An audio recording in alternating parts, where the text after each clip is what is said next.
So welcome everybody to another MB Autohaus tutorial, and this week we have part 2 of the crank sensor replaced.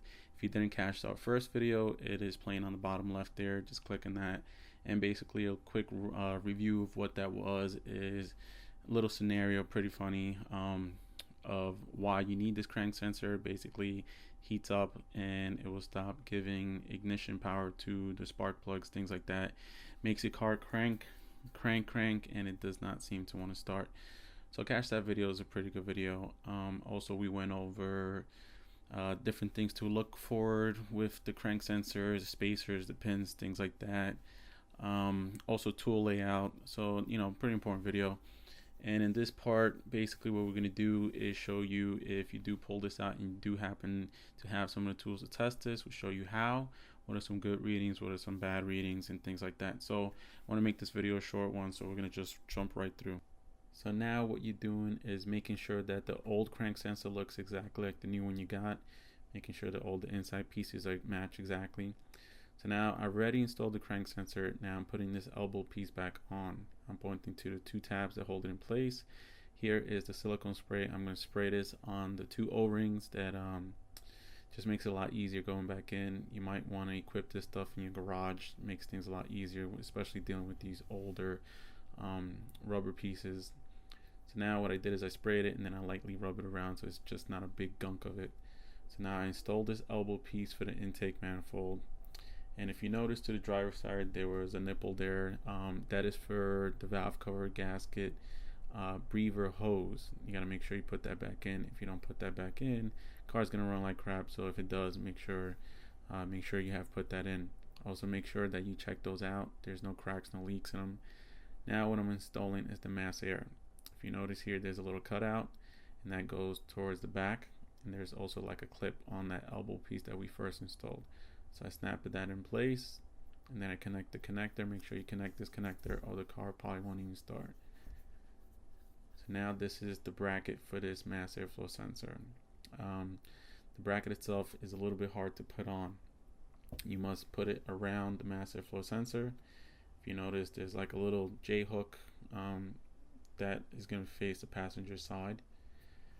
I believe that's the other vacuum hose for the other valve cover gasket. So now I've wrapped this around the mass airflow sensor.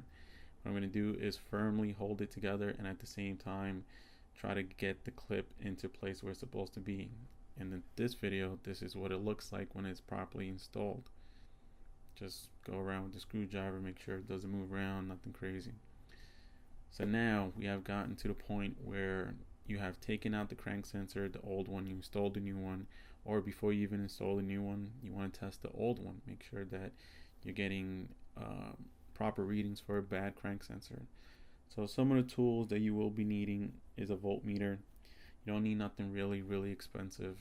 The one I have there is like I think a Fluke 88. You're gonna need some leads, also some type of heating device. I use a little torch there, and you're gonna need the old crank sensor. Those leads there are from Mercedes, but you could use like the two regular leads that comes with the kit.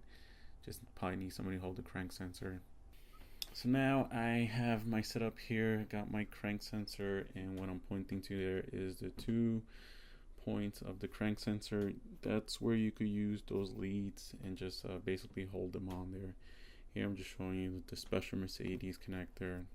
You guys are not going to have that, but I use it because it makes it a lot easier. I don't have 2 hands to hold the crank sensor and all that other stuff. So here I put the your voltmeter to resistance. It's reading OL, which is open.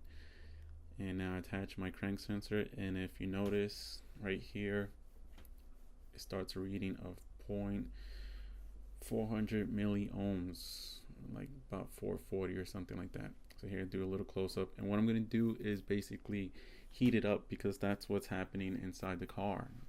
When you drive it around, the motor gets hotter and hotter, and this is what it's going to simulate.